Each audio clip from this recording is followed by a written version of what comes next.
RCF. Vous savez ce que sont les grandes heures de la Cambre, on en a parlé assez souvent et justement, aujourd'hui nous recevons Marguerite Ray. Bonjour Marguerite. Bonjour, c'est une joie de vous voir. Alors, je vous prie déjà de m'excuser parce que là tout... Alors Marguerite, les grandes heures de la Cambre, moi j'avais le souvenir qu'essentiellement c'était l'organisation d'événements musicaux. Et puis là, il y a une équipe au sein des grandes œuvres qui s'est lancée dans l'aventure de l'exposition, c'est bien ça? Alors oui, c'est une façon merveilleuse que de fêter les 10 ans d'activité de l'ASBL, les grandes heures de la Cambre. 10 années d'activité musicale qui s'ouvrent cette année-ci à l'exposition, c'est-à-dire aux arts plastiques.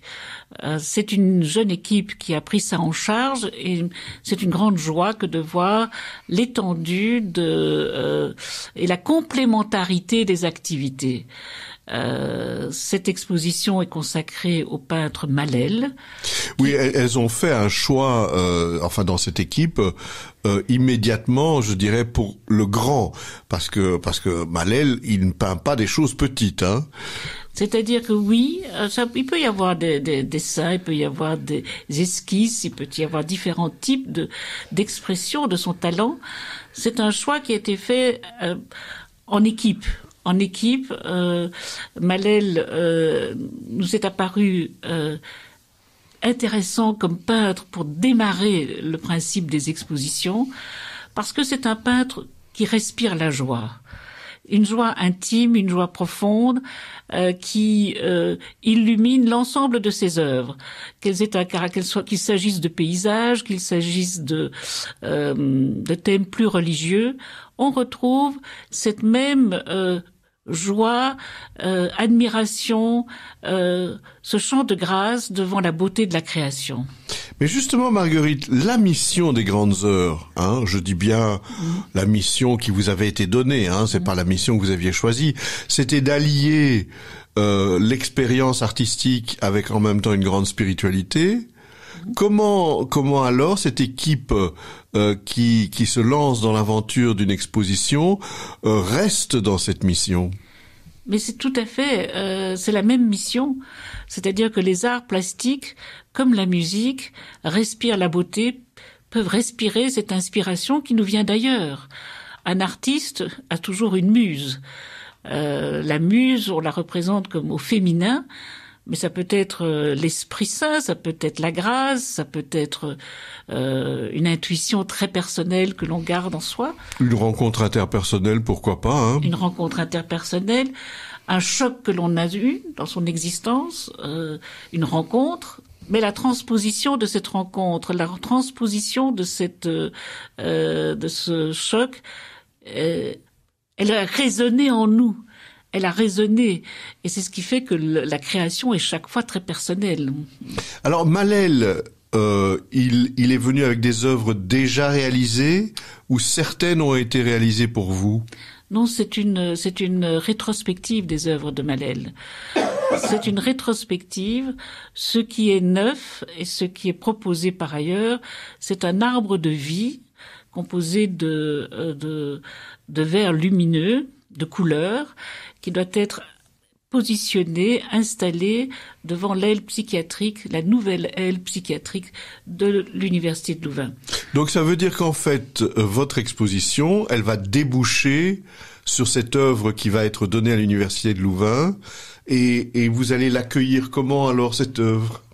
Mais pour autant que nous soyons suivis, parce qu'en fait, ce n'est pas quelque chose qui tombe du ciel.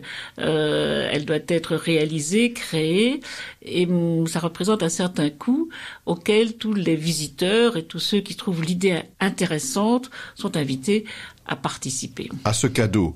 Et donc en fait, il y a, comment est-ce qu'on pourrait dire, une contribution volontaire alors qui est proposée aux visiteurs de l'exposition pour financer ce cadeau. Oui, c'est fait de façon tout à fait libre. L'exposition, l'entrée est libre. Les gens peuvent la visiter comme ils la souhaitent, avec un accompagnement audio ou individuellement.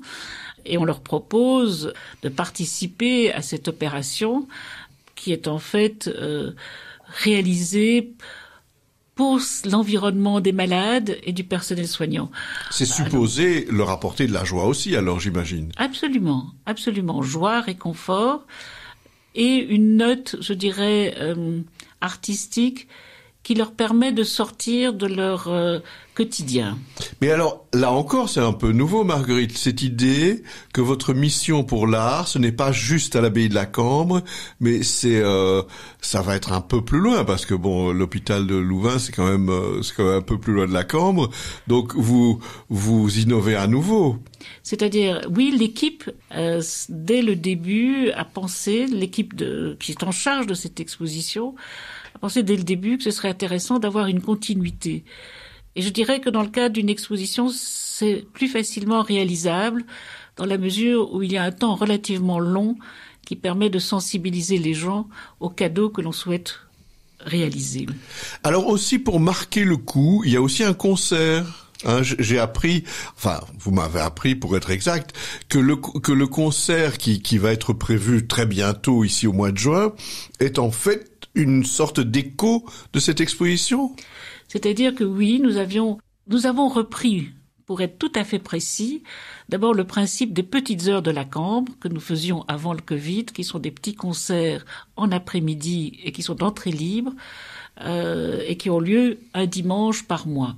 Mais en sus, nous avons voulu donner la transposition de la joie de Malel, qui est une joie réelle que l'on retrouve dans ses œuvres, dans le domaine musical, qui est en fait effectivement la tradition des grandes heures de la Cambre.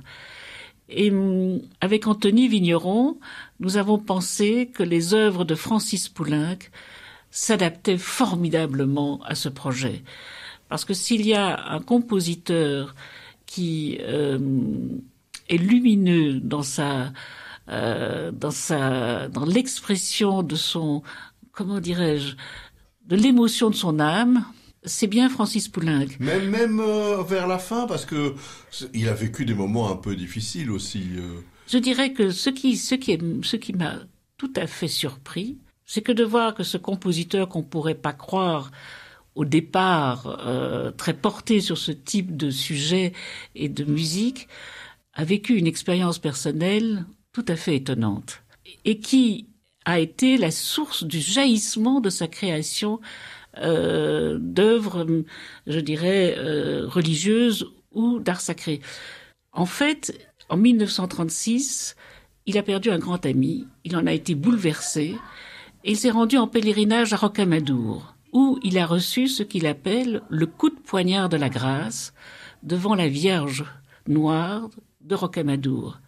Et il est rentré chez lui, illico, et d'une traite, il a écrit ce splendide litanie à la Vierge noire de Rocamadour, où l'on sent, comment dirais-je, un appel, une imploration, et en même temps, on est parmi les anges.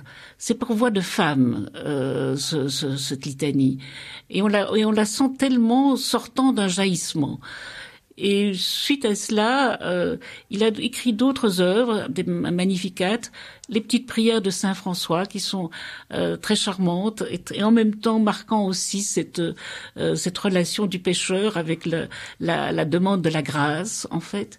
Parce qu'il n'ignore pas toute une série d'événements malheureux, mais il les voit autrement. Il les voit autrement, et alors il a une confiance absolue dans la puissance de l'amour de Dieu et de l'intervention de la Vierge. Et je crois que peut-être Francis Poulenc, vous le connaissez par ailleurs, enfin le public le connaît par ailleurs dans le cadre du dialogue des Carmélites, qui est une œuvre à la fois tragique et en même temps très belle. Hein. Oh, elle est superbe.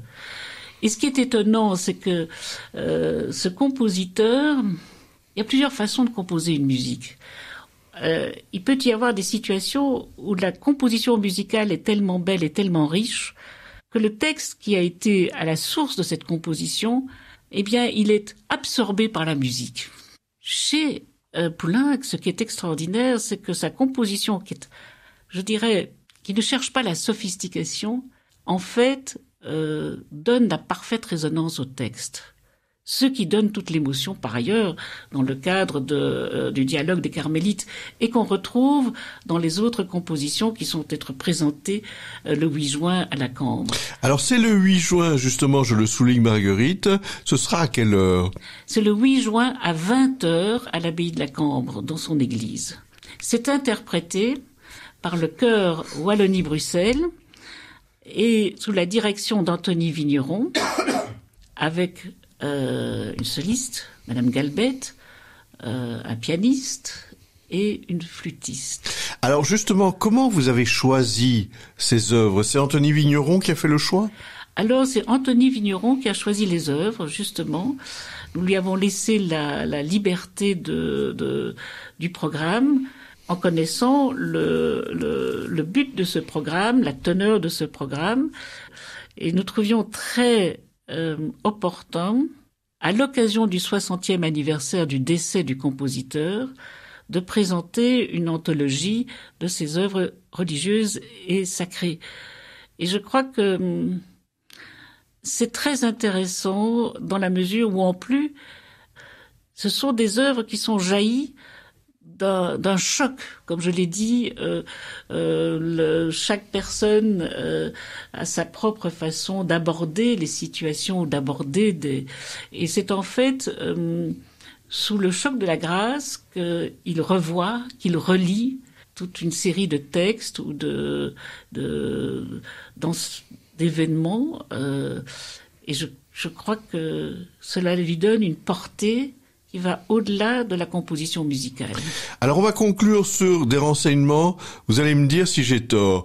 En fait, vous ne demandez pas une participation financière, elle est libre. Comment dites-vous? Attendez, non, là, donc il faudra acheter son billet. Enfin, écoutez, oui, quand même. Quand vous faites venir... Excusez-moi, mais oui, tout à fait. C'est parce que parfois il y a les deux. Oui, non. Ici, il ne s'agit pas d'un petit concert des petites heures de la Cambre. Il s'agit d'un grand concert. Et là, il y a un droit d'entrée parce qu'il y a des frais qui sont très importants. Et déjà, le droit d'entrée va permettre de couvrir une partie des frais. Et alors, est-ce que du coup, il vaut mieux acheter le billet avant ou on peut l'acheter en entrant? On peut toujours acheter son billet en entrant, mais il vaut mieux réserver parce qu'on est sûr d'avoir une place, ça c'est une chose, et que les gens qui réservent normalement se trouvent mieux placés que les autres. On ne réserve pas sa place, mais on est dans les rangs qui sont réservés aux personnes qui ont réservé leur place. Et alors, un dernier détail, en fait, il vaut mieux venir un peu avant. Quand vous dites que le concert est à 20h, j'imagine que par sécurité, il vaut mieux venir un peu avant. Alors, l'ouverture des portes est à 7h30. Donc à 7h30, 19h30, on ouvre les portes. Le billet d'entrée est à 20 € pour les adultes, 12 € pour les étudiants, 35 € si vous voulez soutenir les grandes heures de la Cambre dans ce travail. Et on peut être encore plus généreux, n'hésitez pas. Merci beaucoup Marguerite Rey. Je rappelle que vous veniez nous parler de deux choses. D'une part, cette aventure de l'exposition avec le peintre Malel et puis le concert qui a lieu le 8 juin à 20h à l'église de l'abbaye de la Cambre. Merci Marguerite.